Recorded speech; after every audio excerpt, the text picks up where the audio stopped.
¿Cómo están? Buenas tardes. Hola, Hola, buenas tardes, Jessica. profe. ¿Cómo va? Hola, profe. Hola, Eva. Chicas, ¿pudieron hacer la validación 3? ¿Sí? ¿Muy difícil, Jessy? Más o menos. Ah, era fácil, era re fácil.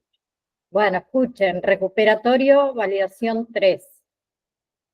Habilitado desde el 27 al 28 de junio, jueves y viernes. ¿Ok? Después se lo mando igual al grupo de WhatsApp. ¿Sí? Bien. ¿Alguien tiene alguna pregunta antes de comenzar? ¿No? Bien. Ya nos queda poco. Aguanten un poquito más. 2 mesitos más. Poquito, poquito. Antisépticos y desinfectantes. Hola, Ángel. Ángel. Ay, no, Ángel no era. ¿Cómo estás? Bien, antisépticos y desinfectantes. Vimos un poquito, perdón, la clase anterior. ¿Sí? Son productos químicos que se utilizan ¿para qué? Para matar o para inhibir el crecimiento de microorganismos como son las bacterias, las esporas, los hongos y los virus. ¿Sí?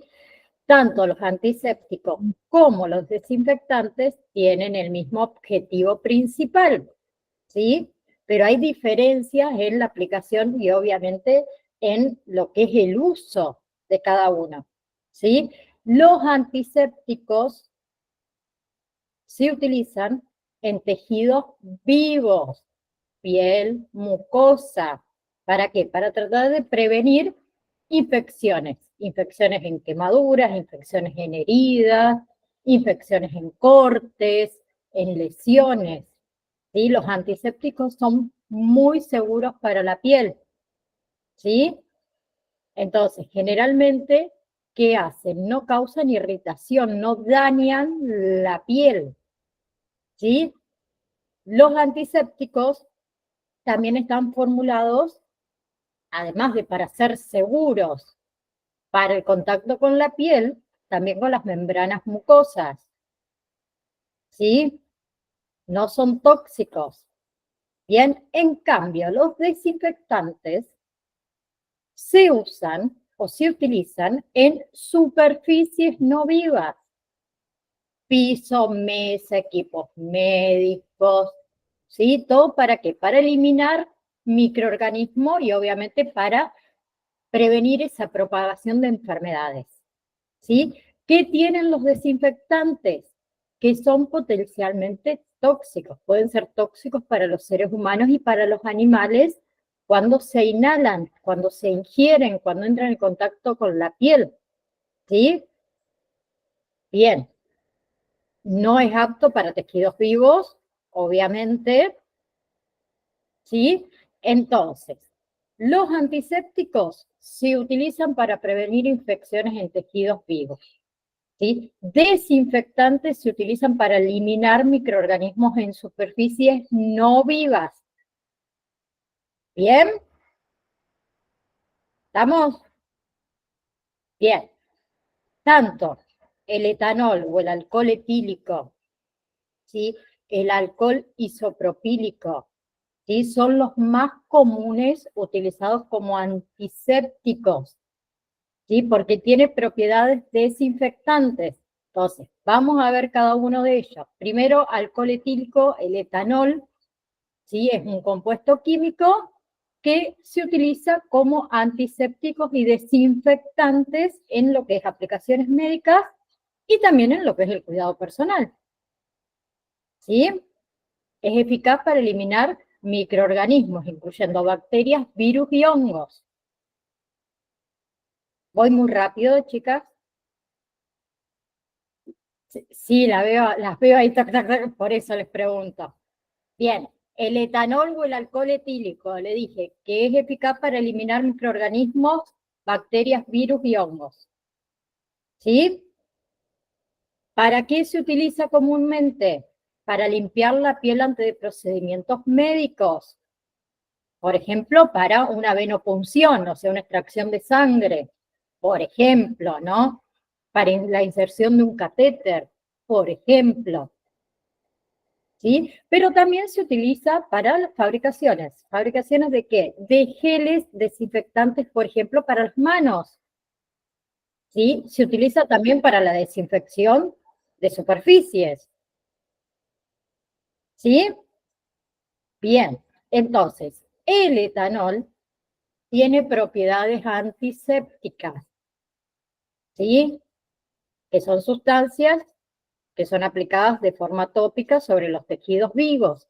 Y también tiene propiedades antimicrobianas, agentes que matan microorganismos o detienen el crecimiento de esos microorganismos.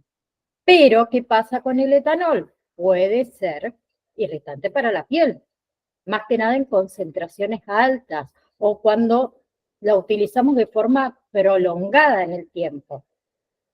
¿Sí? Por otro lado, tenemos el alcohol isopropílico, el isopropanol, ¿sí? Que es otro tipo de alcohol que también tiene propiedades desinfectantes muy similares al etanol, ¿sí? Es eficaz para eliminar microorganismos, bacterias, virus y hongos, ¿sí? Y se utiliza como antiséptico y como desinfectante. ¿Bien? De la misma manera que el etanol, ¿sí? El isopropanol se utiliza ¿para qué? Para limpiar la piel ante procedimientos médicos, para limpiar superficies también. ¿Sí? ¿Qué pasa con el isopropanol comparado con el etanol? Que el isopropanol puede ser menos irritante para la piel que el otro. ¿Bien? Bien. También se utiliza ¿para qué? Para la fabricación de productos desinfectantes, ¿sí? Se utiliza en la industria farmacéutica y se utiliza en la industria cosmética. ¿Bien? Entonces, resumiendo estos dos que vimos ahora. Perdón. El etanol, o sea, tanto el etanol como el isopropanol son efectivos como antisépticos y desinfectantes. ¿Sí? Se utiliza mucho en donde, en el entorno médico. ¿Sí? Se utiliza en el cuidado personal para reducir riesgo de infecciones. ¿Sí? Pero siempre hay que tener ojo, hay que seguir las instrucciones de uso, hay que tener precaución. ¿Bien? Así nosotros podemos garantizar que la seguridad y la eficacia. ¿Sí? Después tenemos otros, las soluciones hidroalcohólicas. Las soluciones hidroalcohólicas son preparaciones líquidas, ¿sí? Que contienen ¿qué? Una combinación de agua y alcohol. Seguramente en pandemia muchos de ustedes y hasta el día de hoy siguen preparando soluciones hidroalcohólicas, ¿sí? El alcohol que se utiliza generalmente es o etanol o isopropanol, ¿sí? Junto con otros ingredientes como agentes humectantes. Bien, fragancias, puede ser agua, ¿sí? Principalmente para qué se usan estas soluciones hidroalcohólicas. Una, desinfectante de manos, ¿sí? Porque tiene capacidad de eliminar microorganismos patógenos que están presentes en nuestra piel, ¿sí? Además reduce el riesgo de transmisión de enfermedades infecciosas. ¿Bien? Bien, se utiliza también mucho, obviamente, en el entorno médico, en los hospitales, en los consultorios médicos, pero también se utiliza en la industria alimentaria, en los laboratorios. ¿Sí? Se utiliza en esas situaciones donde el lavado de manos con agua y con jabón, por ahí no es práctico, por ahí no es posible. ¿Sí? Bien, las soluciones hidroalcohólicas tienen ciertas características y tienen ciertas ventajas. ¿Sí? Una es que tiene una buena eficacia desinfectante. ¿Bien? Bien. Ahí está. No podía aceptar a la compañera. Entonces, es un agente desinfectante, ¿sí? Elimina microorganismos como bacterias, virus y hongos, ¿sí? Tienen una acción desinfectante rápida, entonces eso lo hace bastante ideal para situaciones en las que uno requiere desinfección rápida, desinfección efectiva de nuestras manos, ¿sí? Son fáciles de aplicar, no se requiere agua, no se requiere jabón, ¿sí? Lo aplicamos directo en la mano, se fricciona hasta que seque, ¿sí? Nos ahorra tiempo, nos facilita el uso, ¿sí? Más que nada en situaciones de urgencia, por ejemplo. Bien, no quiere decir que no se laven más las manos, ¿no? Con agua y con jabón. Pero si salimos a la calle, bueno, la carterita, las mujeres, en el auto, por ahí, el alcoholcito no viene mal, ¿sí? Otra son que las soluciones hidroalcohólicas suelen contener que agentes humectantes y emolientes ayudan a prevenir que la sequedad, la irritación de la piel. ¿Bien? Bien. Algo a tener en cuenta, ¿sí? Más allá de que yo les dije que las soluciones hidroalcohólicas son muy efectivas para la desinfección de manos, no las suplementemos y no suplementemos el lavado con agua y con jabón, ¿sí? Bien. Por otro lado tenemos la solución jabonosa de povidona, la povidona yodada, ¿sí? Que también es una preparación que contiene povidona yodada con agentes jabonosos en este caso, ¿sí? Entonces, la povidona yodada en sí es un agente que contiene yodo, tiene propiedades antimicrobianas, tiene propiedades desinfectantes. Bien, entonces cuando se combina con agentes jabonosos, se obtiene esa solución, ¿sí? Que tiene propiedades limpiadoras, del jabón obviamente, ¿sí? Con la acción desinfectante que tiene el yodo.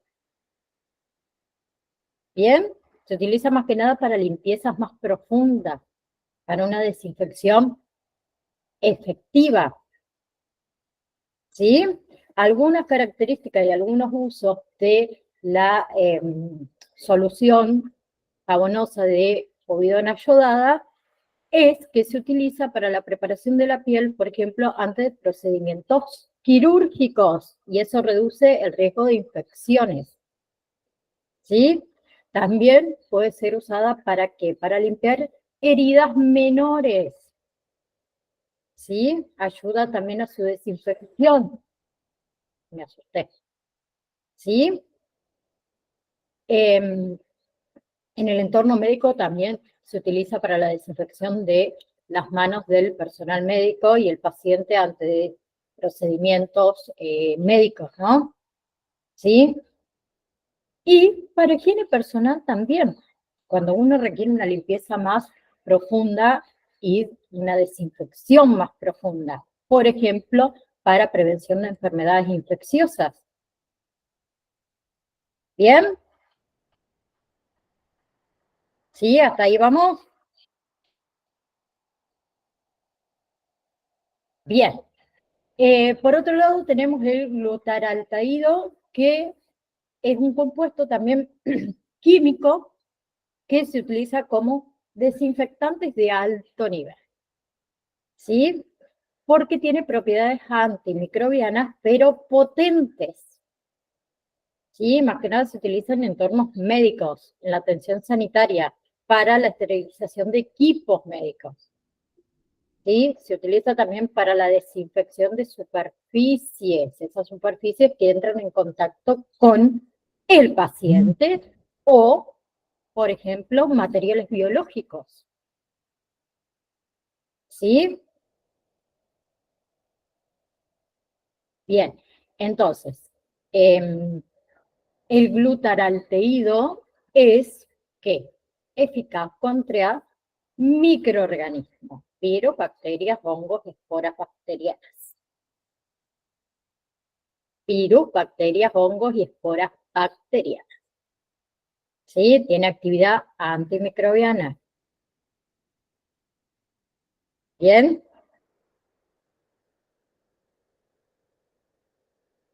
Bien. Por ejemplo, a ver, para poder lograr una desinfección efectiva, ¿sí? El glutaraldehído se requiere mayormente un tiempo de contacto prolongado en esa superficie o en el equipo a desinfectar. Generalmente se coloca y se deja actuar entre 10 y 30 minutos. ¿Sí? Va a depender igual de la concentración que tenga esa solución o el nivel también de obviamente desinfección que uno requiere. ¿Sí?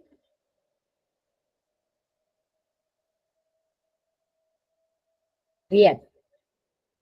Una de las desventajas que tiene, perdón, el glutaraldehído, ¿sí? Es que puede ser irritante para la piel, para los ojos, para las vías respiratorias.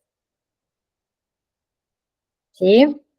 Además tiene un olor bastante desagradable, podemos decir. Es muy característico su olor, ¿sí? Y cuando se utiliza se requiere de una buena ventilación, ¿sí? Bien, por los vapores que uno puede inhalar. ¿Sí? ¿Hasta ahí vamos? Bien. ¿Qué hacemos cuando requerimos preparar alguna de estos tipos de soluciones? Primero, obviamente, seleccionar el antiséptico adecuado, ¿sí? Para el propósito que nosotros deseamos. Puede ser alcohol etílico, isopropílico, povidona yodada. ¿Se cortó? ¿A los demás cómo se le escucha? ¿Bien? Está bien. Pregunto porque realmente ayer me andaba bien, me andaba mal, perdón, el internet y ahí me colocaron que se cortó. Bien, les decía que para la preparación de alguna de estas soluciones es necesario que uno seleccione bien el antiséptico que va a utilizar, ¿sí? Tenemos que saber el propósito, para qué lo vamos a utilizar, ¿sí? Podemos utilizar entonces alcohol etílico, alcohol isopropílico, povidona yodada, ¿sí? La clorhexidina también. Bien, otra cosa a tener en cuenta en la preparación es la disolución de ese antiséptico.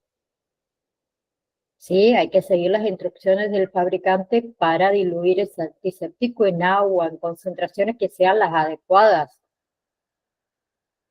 ¿Sí? Porque así garantizamos obviamente también lo que es, además de la seguridad, la eficacia. ¿Sí? Luego hay que tener en cuenta, uy, que estamos entrando tarde últimamente, che. Perdón. Otra cosa a tener en cuenta en la preparación es mezclar bien el antiséptico y el agua, obviamente, en recipientes que sean limpios, en recipientes que sean, que se hayan desinfectado, ¿no? ¿Sí? Entonces, hay que mezclarlo bien antes de ser usado, ¿sí? Y además de eso, el almacenamiento. Recipientes limpios, recipientes sellados, ¿sí? Preferiblemente con etiquetas que indique lo que tiene y la fecha que se preparó. Y fuera del alcance de los niños. Esa no nos olvidemos nunca. ¿Bien? ¿Para qué se utilizan las soluciones? Lavado de manos, ¿sí? Antes de utilizar una solución antiséptica, lo ideal en realidad sería lavarse las manos con agua y con jabón durante al menos 20 segundos y obviamente secarlas, ¿no? Bien. Aplicación de esas soluciones sobre la piel o sobre las superficies que vamos a desinfectar. ¿Sí? Bien. Bien. Con respecto al tiempo de contacto, ¿sí? Hay que dejar esa solución, ¿sí?, en la superficie o en la piel, depende de recomendaciones de ese fabricante, porque el tiempo varía dependiendo del tipo de antiséptico y dependiendo también de la concentración que tiene ese antiséptico a utilizar, ¿sí? Otra cosa es el enjuague, ¿sí? Puede requerir que se enjuague después de la aplicación, hay otras que no, y hay otras que se dejan secar al aire. Bien, el almacenamiento ya lo vimos y las precauciones también, riesgo de infección, inhalación de vapores, ¿sí?, ingestión accidental, por eso hago este hincapié afuera del alcance de los niños, ¿sí? Bien. Para otra cosa, perdón, para la desinfección de suelos y para la desinfección de superficies, ¿sí? La desinfección del suelo, la desinfección de la superficie también es un procedimiento bastante importante para eliminar, obviamente, microorganismos patógenos, para reducir ese riesgo de infección, ¿sí?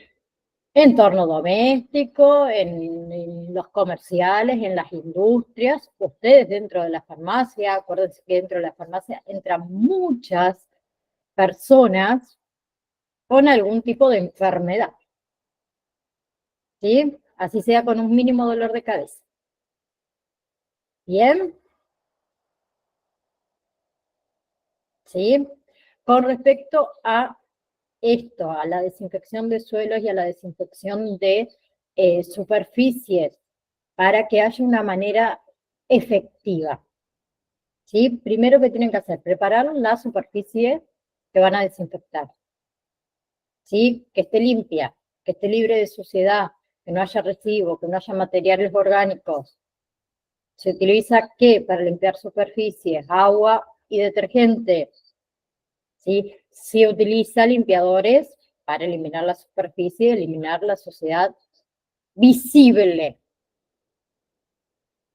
¿sí?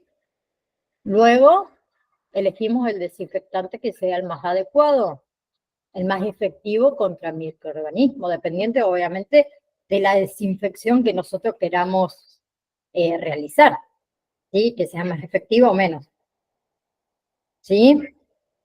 Que comúnmente que se usa hipoclorito de sodio, perdón, alcohol etílico, alcohol isopropílico, peróxido de hidrógeno, ¿sí? Bien. Luego tenemos que, si es necesario, obviamente, diluir el desinfectante ese en aguas. ¿Bien? Bien. Luego de eso, ¿qué vamos a hacer? La aplicación de ese desinfectante, ¿sí? Se utiliza más que nada rociando la superficie, por ejemplo, o con una mopa para el piso, por ejemplo, con algún tipo de paño, ¿sí? Para algún tipo de superficie, ¿sí? Que se tienen que asegurar de que toda esa superficie esté cubierta de manera uniforme, ¿sí? Permitiendo así el contacto de ese desinfectante. Ahí te dejo. De ese desinfectante, obviamente, contra esa superficie durante el tiempo recomendado. Debe ser Vicente, debe andar por ahí, no sé quién anda. Te doy la palabra. O vale Valeria. No te veo y no te escucho.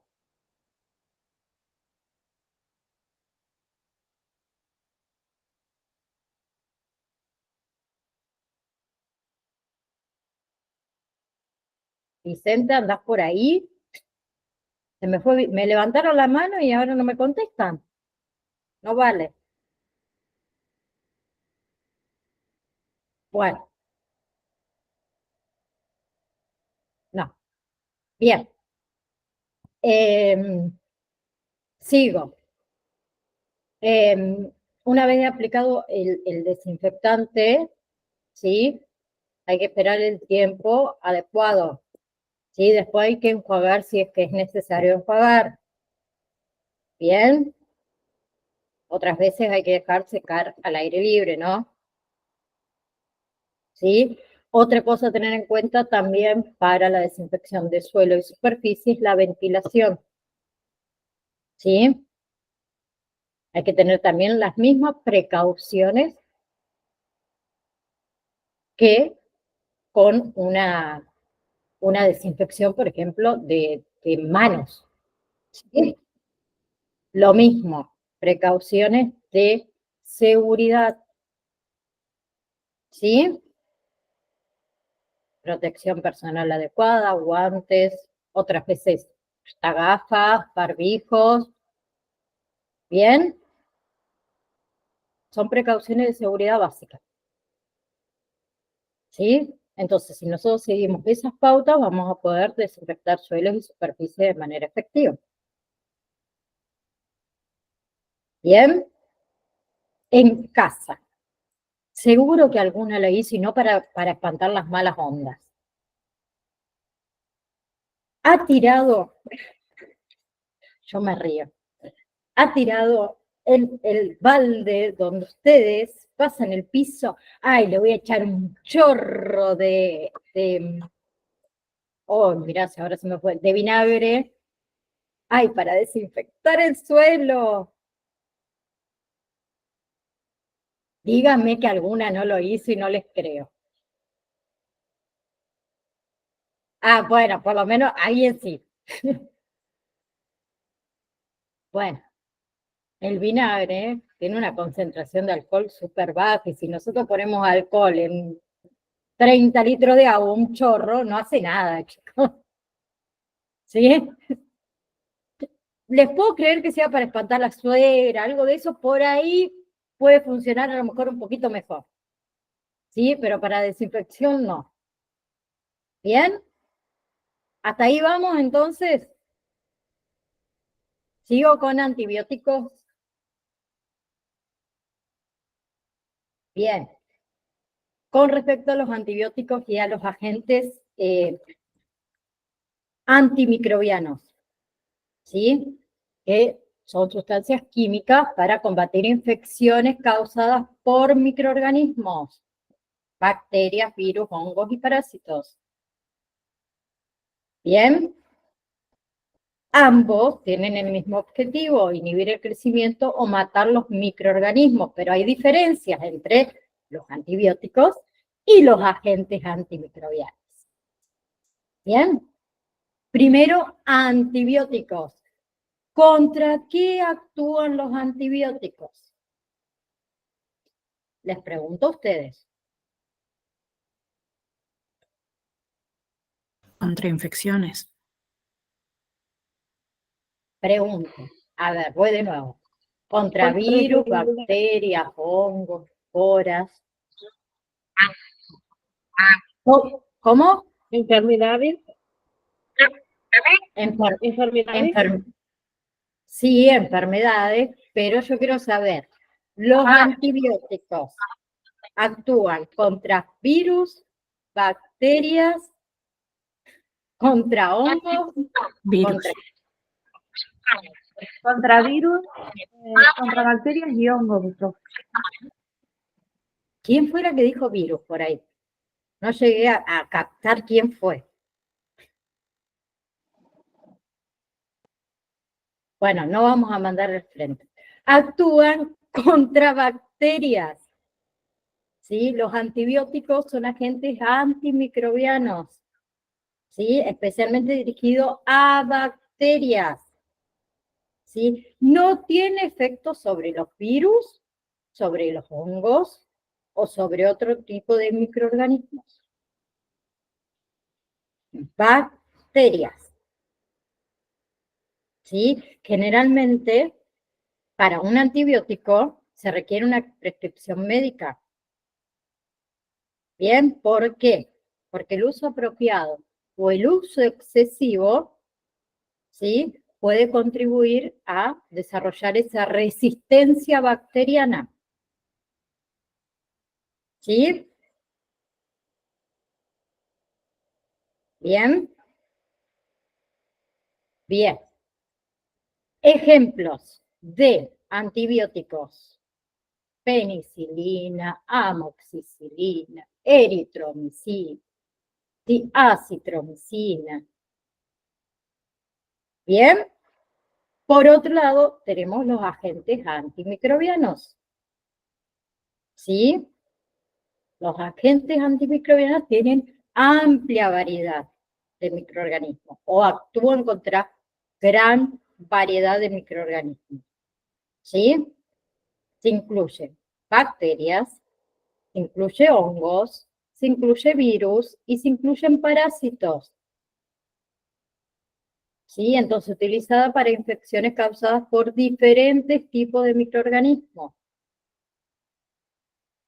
¿Bien? ¿Y los antibióticos para qué sirven? ¿O actúan contra qué? Solo las bacterias. Contra las Bien, bacterias. listo, quedó claro entonces, ¿no? Cuando haya prueba, acuérdense que los antibióticos solo para bacterias, agentes antimicrobianos, variedad de microorganismos, bacterias, virus, hongos y parásitos. ¿Bien? ¿Sí?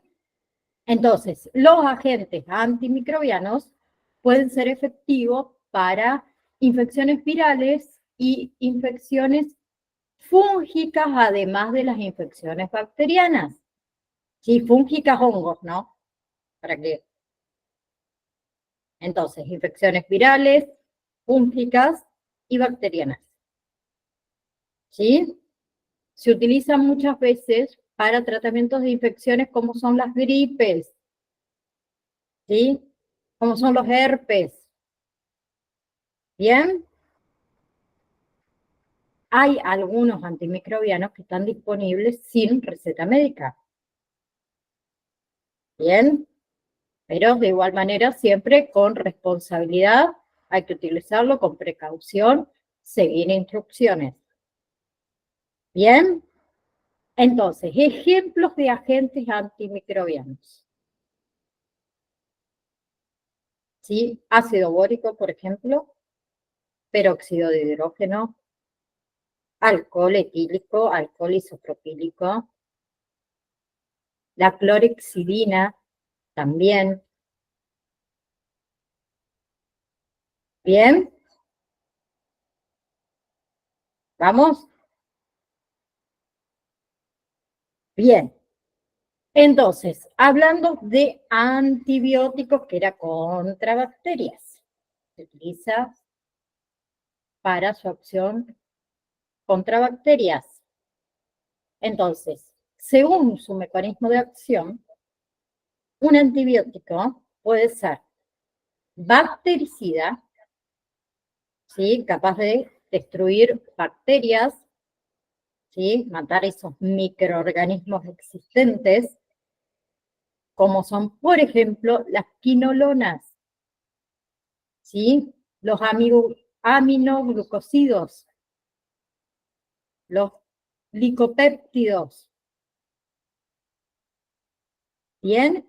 O pueden ser bacteriostáticos, que inhiben el crecimiento bacteriano, o sea, impiden esa multiplicación, como por ejemplo son los macrólidos, por ejemplo las tetraciclinas, bien, por ejemplo la clindamicina, por ejemplo la lincomicina, ¿sí? Entonces, según el mecanismo de acción, un antibiótico puede ser bactericida, destruir las bacterias, es capaz de destruir las bacterias, o bacteriostáticos que inhiben el crecimiento. ¿Sí? ¿Cuáles son los efectos no deseados, los más habituales tras la administración de antibióticos? 1, alergias. ¿Sí? Hay muchos que producen erupción en la piel. ¿Bien? Bien. Otra cosa, otro efecto, es que hay algunos antibióticos que eliminan unas bacterias, pero van preparando el terreno donde van a crecer otras bacterias o hongos. ¿Sí? Bien. Otro efecto, podemos decir, no deseado, es que las bacterias se hacen resistentes muy rápido a los antibióticos. ¿Sí? Otra es la toxicidad, puede dañar riñones, puede dañar hígado, puede dañar sistema nervioso, ¿sí? Puede alterar los glóbulos rojos, los glóbulos blancos, las plaquetas. ¿Sí? Bien. Tenemos, por otro lado, antibióticos beta-lactámicos, ¿sí? Que es una clase importante de antibióticos. Bien. Por ejemplo, porque en realidad los antibióticos beta-lactámicos se dividen en varios grupos. Uno, la penicilina, ¿sí? Las cefalosporinas, ¿sí? Los monobactámicos y los ay, siempre me equivoco. Ay, esperen, que se me venga a la mente.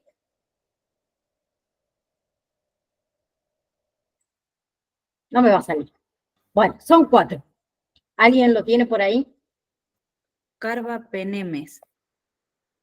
Carbapenémicos, exactamente, gracias, perdón.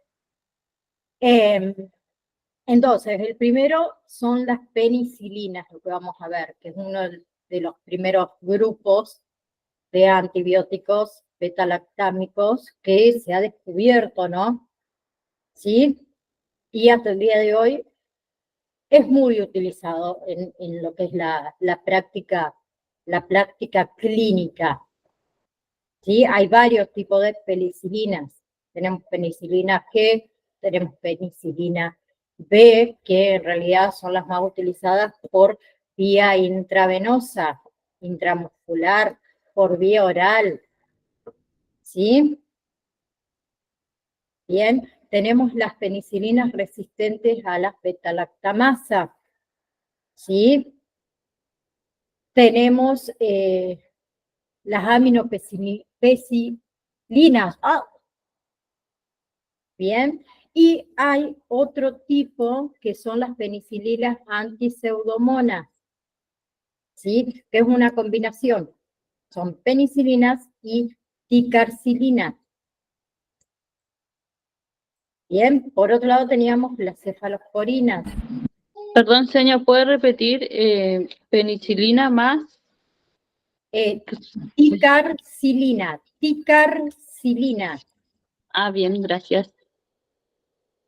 Bien, por otro lado les decía que tenemos las cefalosporinas, que también es una clase de antibióticos beta-lactámicos.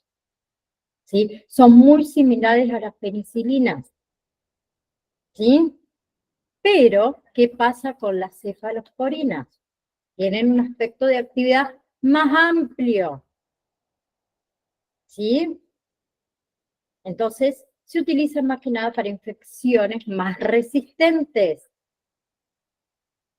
Por ejemplo, dentro de las cefalosporinas tenemos la cefalexina. ¿sí? La cefepima, también. La más conocida, cefalexina, perdón. ¿Sí? Bien. El otro grupo eran los monobactámicos, ¿sí? Que es el grupo menos común, ¿sí? Es el menos común de estos antibióticos betalactámicos, ¿sí? Pero se utiliza mucho para bacterias de gram negativas, ¿sí? Y tienen una baja toxicidad. ¿Bien? Por ejemplo, el Astrionam. Bien, es monobactámico.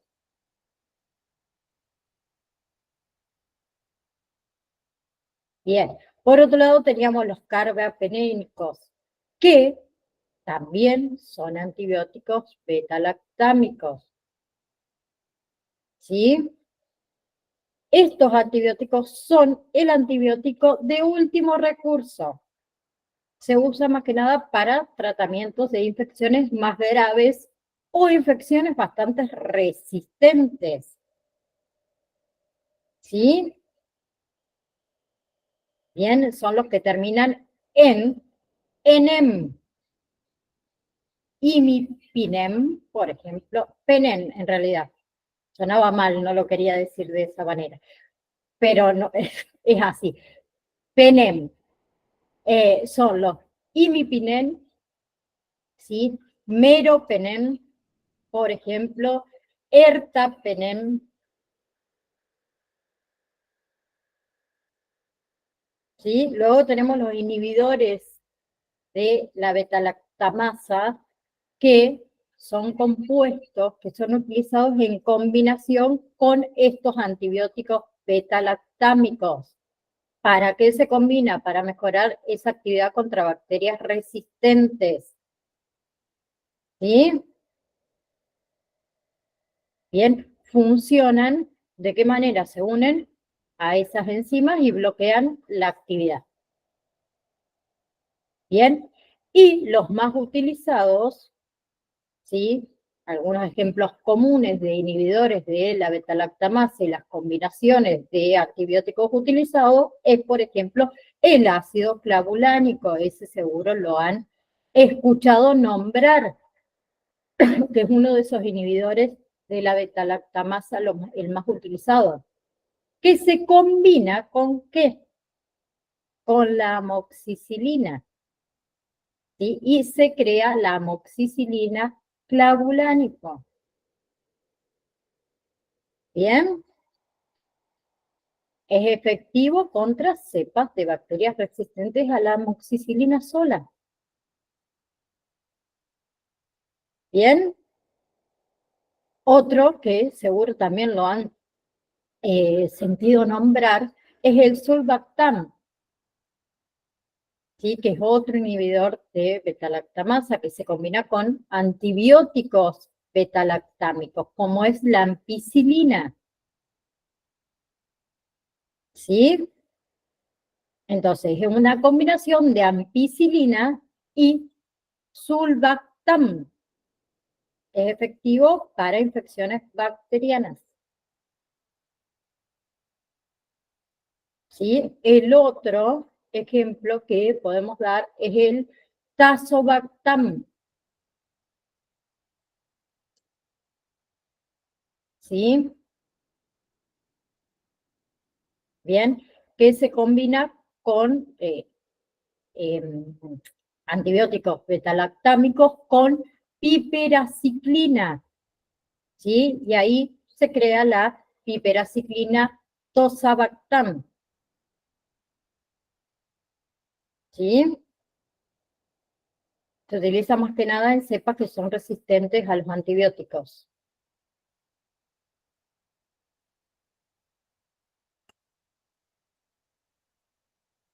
Vamos, el último que vamos a ver hoy, los aminoglucósidos, que también son una clase de antibióticos. ¿Bien? Bien. ¿Se utiliza para qué? Para tratar infecciones bacterianas, ¿no? Esas infecciones bacterianas graves. ¿Bien?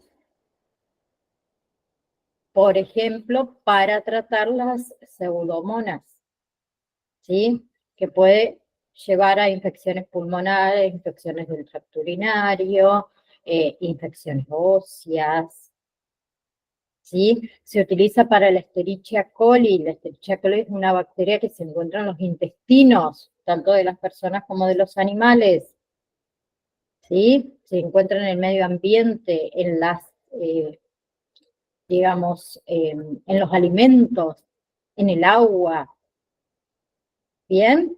Entonces, los aminoglucósidos, estos antibióticos, que son bactericidas, significa que matan las bacterias inhibiendo esa síntesis de proteínas esenciales para que tengan supervivencia. ¿Sí? ¿Bien? Bien. Entonces, los aminoglucósidos se utilizan comúnmente para infecciones graves. Por ejemplo, además de las dos que di, la neumonía, la sepsis, ¿sí? Infecciones del tracto urinario. Más que nada se utiliza cuando hay sospecha de que hay una resistencia contra otros antibióticos. ¿Bien? Bien. Ejemplos. Gentamicina, amikacina, streptomicina,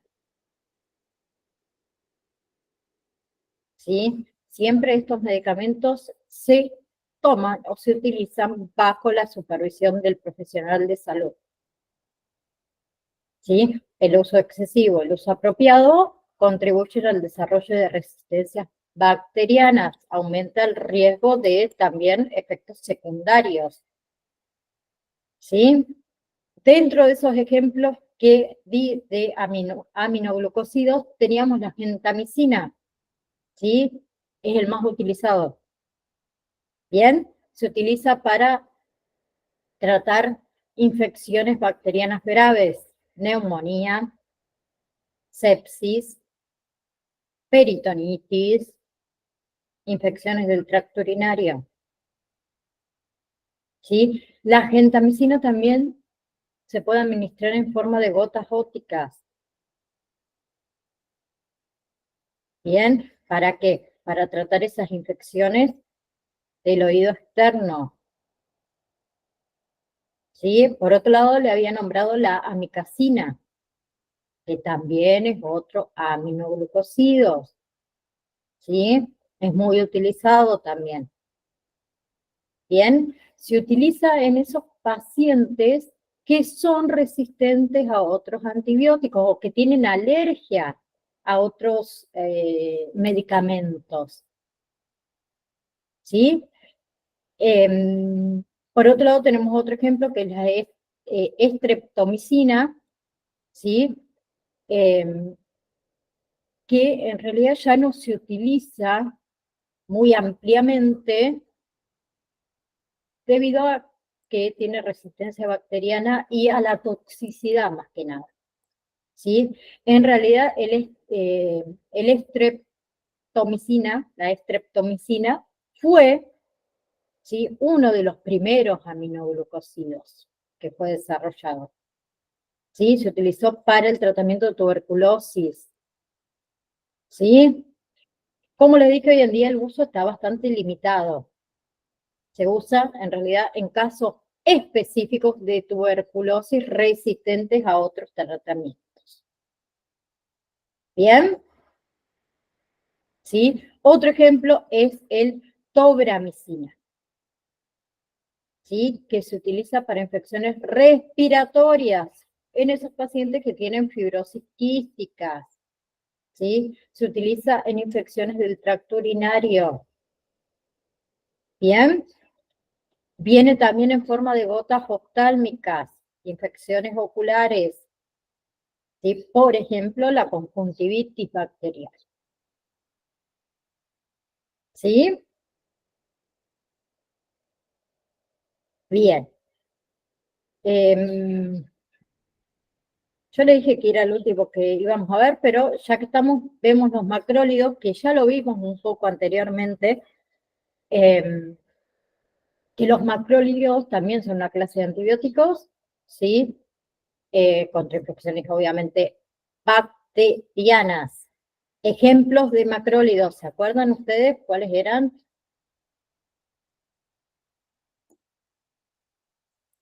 ¿No? Eritromicina, acitromicina, claritromicina, roxitromicina. Bien, por un lado entonces, ejemplo, eritromicina, ¿sí? Que es uno de los macrólidos más antiguos, ¿sí? Se utiliza para tratar infecciones de la piel, infecciones respiratorias superiores e inferiores. Se utiliza para infecciones geniturinarias, ¿sí? Enfermedades de transmisión sexual causadas por bacterias. Bien. Por otro lado teníamos la acitromicina, ¿sí? Se utiliza para infecciones como la neumonía, la bronquitis, infecciones de la piel, infecciones en los tejidos blandos. Se utiliza la citromicina para la faringitis estreptocócica, por ejemplo, para enfermedades de transmisión sexual, por ejemplo, la gonorrea.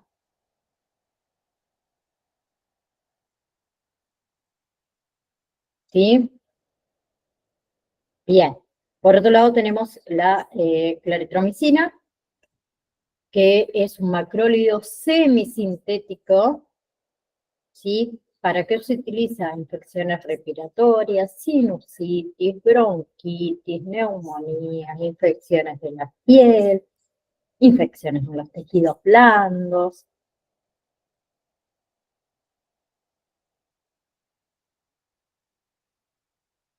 ¿Sí? Y por último le doy el otro ejemplo, que era el roxitromicina. ¿Sí? Se utiliza para infecciones del tracto respiratorio superior e inferior, infecciones de la piel, infecciones en los tejidos blandos, e enfermedades de transmisión sexual.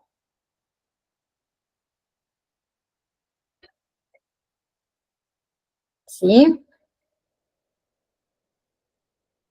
La acitromicina, ya la dijimos antes, Cintia, se utiliza para neumonía, bronquitis, la acitromicina, ¿no? Vuelvo a repetir. Neumonías, bronquitis, infecciones de la piel, infecciones en tejidos blandos. Se utiliza para faringitis, estreptocócicas, para enfermedades de transmisión sexual, por ejemplo, la gonorrea. ¿Sí? Bien. Bien. Por otro lado tenemos la clindamicina, que aunque técnicamente no es un macrólido, ¿sí? Es un antibiótico relacionado que se utiliza a menudo en el mismo contexto que los macrólidos. La clindamicina se utiliza para tratar infecciones causadas por bacterias anaerobias, ¿sí? Y para bacterias gram positivas, ¿sí? El estreptococo, por ejemplo. Bien, entonces, para terminar con los macrólidos, ¿qué sucede con estos? Generalmente son bien tolerados, pero también puede causar efectos secundarios. ¿Cuáles son esos efectos? Náuseas, malestar estomacal, vómitos, diarrea, ¿sí? Puede interactuar con otros medicamentos, ¿sí? Siempre hay que informar obviamente al médico cuando estamos tomando otro medicamento antes de comenzar el tratamiento, por ejemplo, con los macrólidos, ¿sí? Como todos los antibióticos, todos, se debe tomar como lo recetó el médico, ¿sí? Y completar el tratamiento, ¿sí? Más allá de que, no, ya me siento mejor, ya no tengo X síntomas, dejo el tratamiento, ¿sí? ¿Bien? Bien.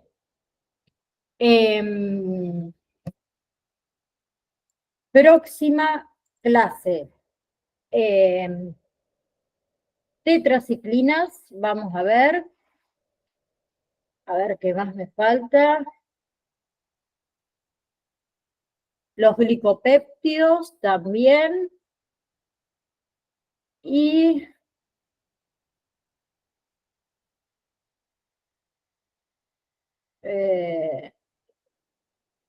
¿qué más? ¿Qué más? Mm,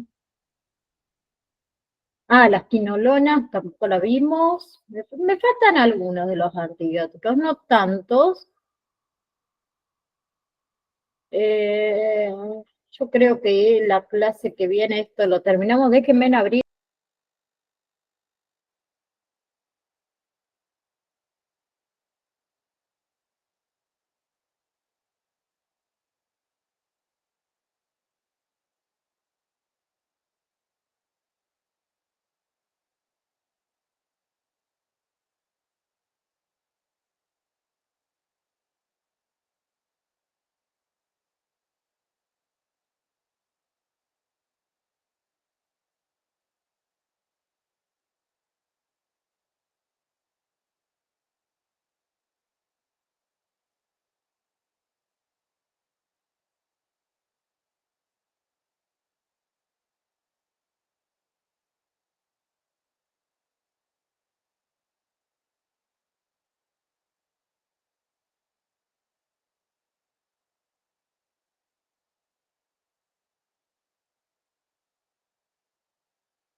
¿Me había ido?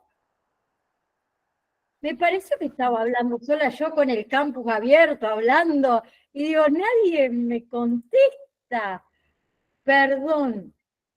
Si no sé por qué se me fue, alguien me sacó. No sé. Bueno, les decía, perdón. ¿Qué clase que viene? Terminamos el módulo número 4. ¿Sí?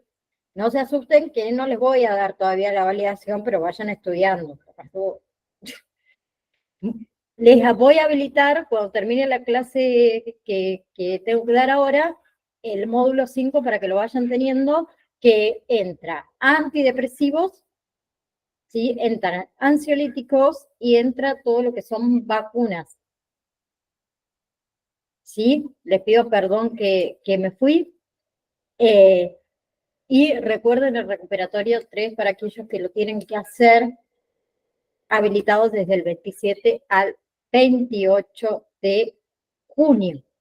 ¿Sí? Otra cosa que tengan en cuenta, acuérdense que tenemos receso escolar del 15 al 21, o sea que nosotros, hoy es martes, ¿no?